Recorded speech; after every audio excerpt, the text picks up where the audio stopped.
Oi pessoal, meu nome é Marina, sou bibliotecária formada pela Escola de Comunicações e Artes da USP, a ECA, que é o local onde eu trabalho. Atualmente eu sou bibliotecária de referência, mas por muitos anos eu trabalhei com a organização e a catalogação de acervos de documentos audiovisuais, filmes, imagens fixas e documentos musicais, discos e partituras. Eu comecei a trabalhar lá em 1982, eu ainda não era nem formada, eu estava no meu último ano, e eu fui contratada para organizar a Filmoteca da ECA, que era o local onde eram armazenadas as produções dos alunos do curso de cinema da escola. Nós temos um curso de cinema, hoje se chama curso de audiovisual, e os alunos produzem filmes que eram encaminhados para essa filmoteca. A filmoteca era formalmente, oficialmente, parte da biblioteca, um setor da biblioteca, mas não era organizada como um acervo de biblioteca.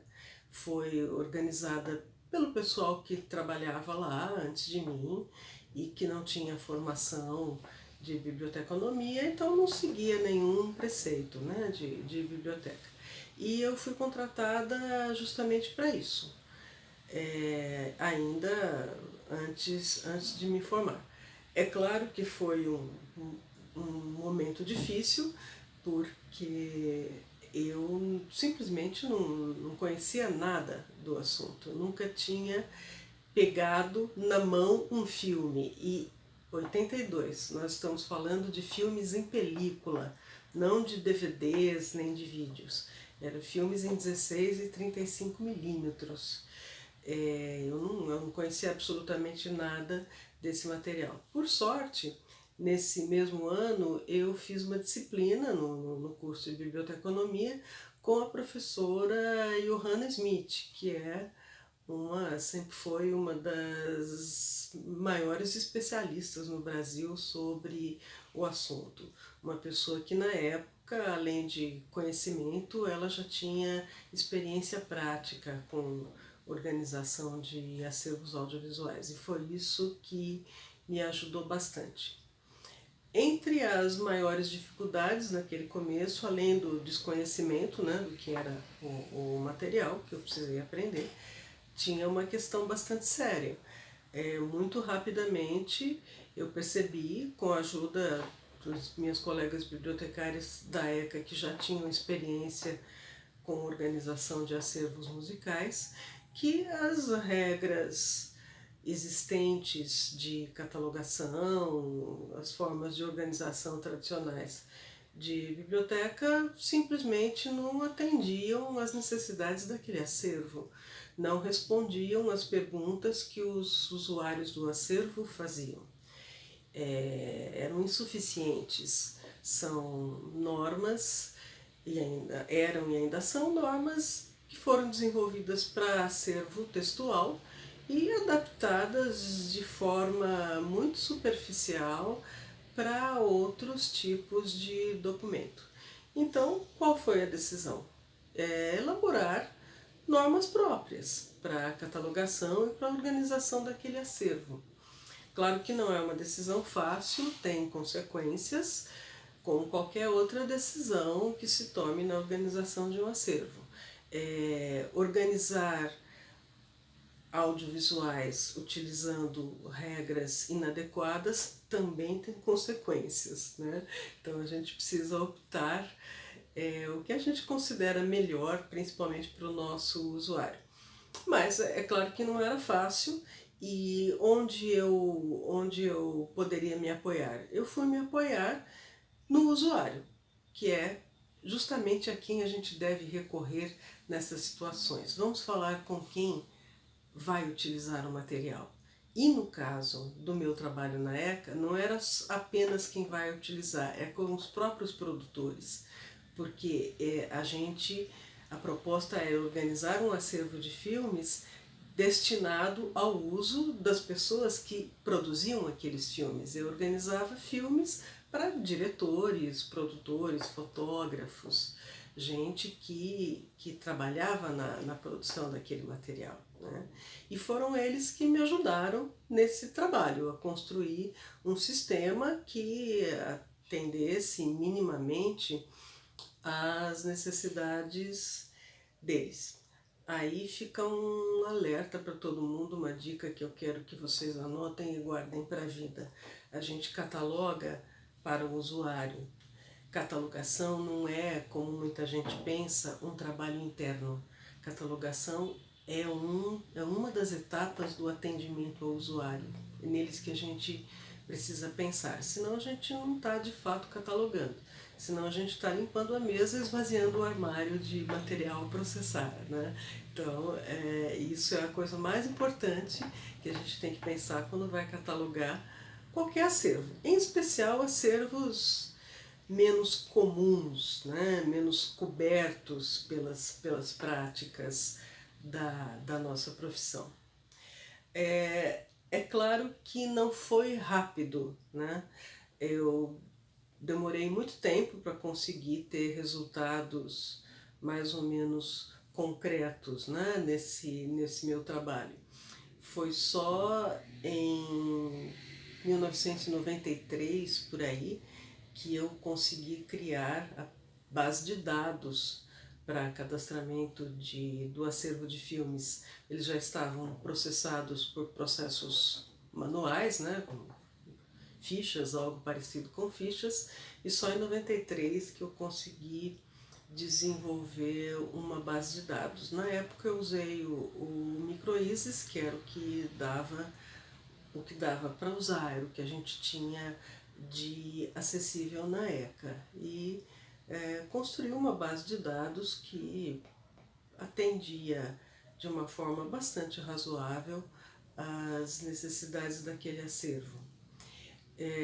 Um fato interessante foi que meados dos anos 80, fins dos anos 80 mais ou menos, eu fiz um curso sobre as regras de catalogação da Federação Internacional dos Arquivos do Filme, a FIAF, e eu fiquei muito contente que os padrões que eu tinha desenvolvido e que eu estava usando eram, na verdade, bem próximos ao que a FIAF estava preconizando. Eu não errei muito, né? As coisas que eu inventei não foram descabidas, né? Por quê? Porque eu trabalhava justamente em contato com esse usuário de filmes e esse usuário que produzia filmes, né? Então eu não errei muito. Foi por volta do ano 2000, creio que no ano 2000 mesmo, que a gente conseguiu ter uma versão para a internet dessa base de dados que ficou disponível no nosso site. Em algum momento também, aí um pouco antes disso, a gente começou a pensar, a tentar tratar da migração da base de dados de filmes e das outras também para o Daedalus, que é o banco de dados de todas as bibliotecas da USP, que usa formato MARC, regras de catalogação do ACR2, né? A dificuldade não foi tanto com as regras e procedimentos, foram mais dificuldades de ordem política, de prioridades do sistema de biblioteca. Então esse trabalho foi bastante demorado.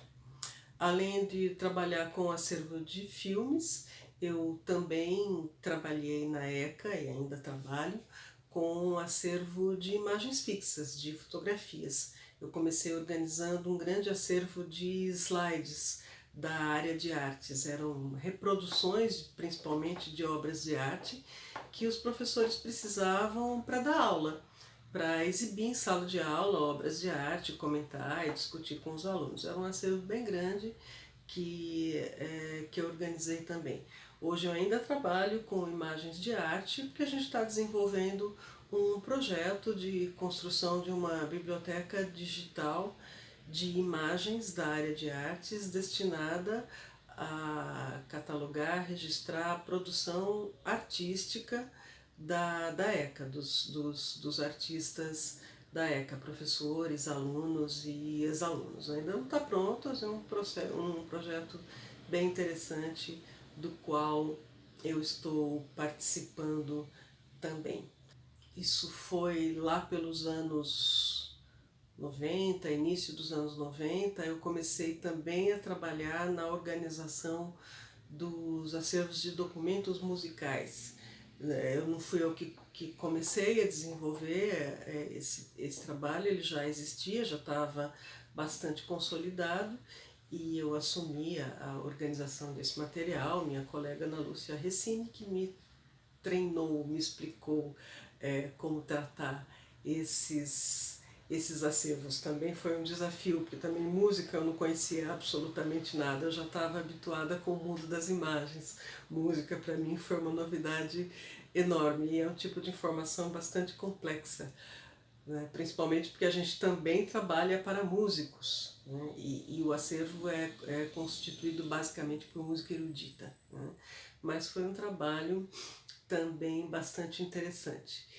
Uma coisa que eu tenho muita satisfação de ter feito, que me dá bastante orgulho, foi que eu consegui elaborar versões dos nossos materiais, dos nossos manuais de trabalho, versões destinadas ao público.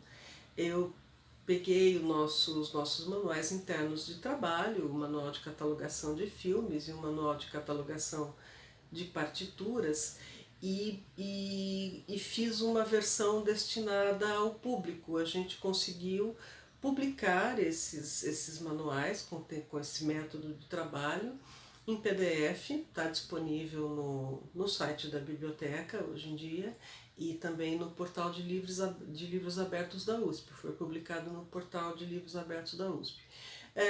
São manuais basicamente de catalogação, também um pouquinho de indexação, que explicam como a gente fez e como a gente ainda faz na ECA, destinado a profissionais ou estudantes que queiram conhecer esse tipo de trabalho, que queiram começar a organizar acervos desse tipo e não saibam por onde começar, né? Agora eu também estou quase finalizando o manual de catalogação de gravações musicais da biblioteca da ECA. Isso eu acho uma coisa muito importante, a gente conseguir divulgar e tornar públicas o resultado do nosso trabalho, a fim de que seja útil para outras pessoas também, né? Claro que pode não ser totalmente adequado para todo mundo, mas sempre tem algo que pode ser aproveitado, né? Durante a minha carreira, eu cheguei a participar de congressos, seminários, e tenho até alguns trabalhinhos publicados por aí, acho que em revista também, devo ter 1 ou 2 artigos, mas eu nunca me dediquei muito a escrever literatura acadêmica, por defeito meu mesmo. Eu acho que é uma coisa que me toma muito tempo e o resultado para mim nunca é satisfatório. Eu acho que dá muito trabalho conseguir escrever e publicar literatura acadêmica e com pouco retorno. Então eu sempre preferi outras estratégias, né? Por exemplo, a preparação desses manuais. E eu também tenho um blog especializado em documentação audiovisual, onde eu publico os meus pensamentos, as minhas ideias, as coisas que eu inventei ao longo da vida, né? Esse blog está disponível no WordPress. De alguma forma eu acho que a gente consegue passar o endereço para vocês, e foi a forma que eu achei de divulgar informações que eu acho importantes compartilhar, né? De resto, se vocês tiverem vontade de conhecer com mais detalhes o meu trabalho lá na biblioteca da ECA e quiserem entrar em contato comigo, fiquem à vontade, que a gente tem por hábito receber as pessoas, responder perguntas, conversar com quem precisar saber um pouquinho mais do assunto. Será um grande prazer. Muito obrigada pela atenção. Até a próxima oportunidade.